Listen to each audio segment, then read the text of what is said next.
I'd always been curious about learning more about my family from Germany when my mom told me my grandpa came to the U.S. on a ship when he was only 7. Recently, my cousin was able to locate some photos on Ancestry.com of our great-grandparents and other family in Nazi Germany, so when I was given this project, I knew exactly what I wanted to research. There were many photos of my great-grandfather, Herbert Schroeder, so I set my sights on learning more about him. He was born in Clausthal-Zellerfeld, Germany, on November 22, 1913. He grew up with 2 brothers, Ernest and Heinz, and at a young age they were forced to join the Nazi Youth and later the Reich Labor Service, or RAD, in 1935. Hitler created RAD to mitigate the effects of unemployment on the German economy, and he also used it to indoctrinate Nazi ideology into the workforce. RAD uniforms included the swastika, as well as the RAD symbol in the form of an upward-facing shovel. Men in RAD were supplied with a spade and a bicycle, and were forced to work 76 hours a week on projects such as digging drainage ditches on farms, building schools, and building the Autobahn. Herbert, who is denoted as Pa in these photos, can be seen in several different building situations. These men were forced to live in camps and only given pocket money for living wages. However, they got free meals and were made to feel like they were building Hitler's new Germany after a long period of economic downturn. In 1939, World War II was declared, and many RAD members were forced to join the war effort. My grandpa shared a story with me over the phone about how my great-grandfather Herb avoided the war effort for a period of time. As far as I know, okay, the town that I'm from, Clausthal-Zellerfeld. Yeah. Okay, now there was a dynamite factory there. This kept him out of the war for a while, but he was a cook in this factory where they kept all the Polish prisoners.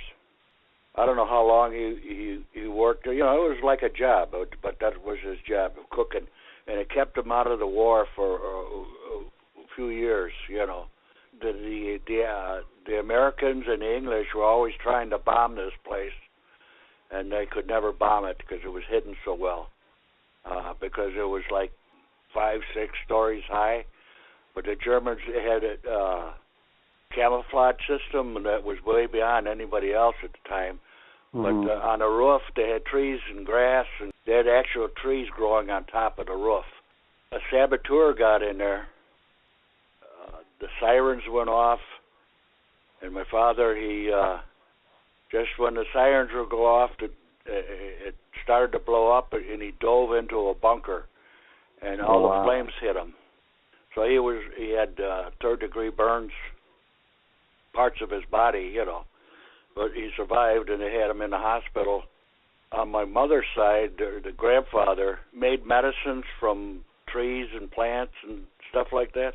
And he made a salve, and he'd come into the hospital, and he had to sneak this stuff in, and he'd rub it on my father, and he never got any scars because this stuff, whatever he made, was so good. If he had been caught, the Nazis would have shot him because you weren't allowed to do stuff like that, you know. He was later forced to join the war and served on the Russian front. Throughout the war, he was captured 3 times and was a POW for the Americans when the war ended.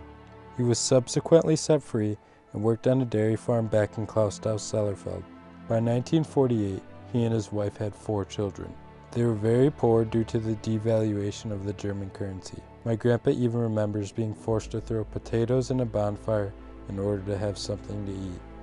In 1951, he was asked by his aunt to move to Indiana because she needed help on her farm. So he, his wife Marga, and their 4 children, including my grandpa Peter, boarded a ship to New York. They arrived on November 22, 1951, Herbert's 38th birthday.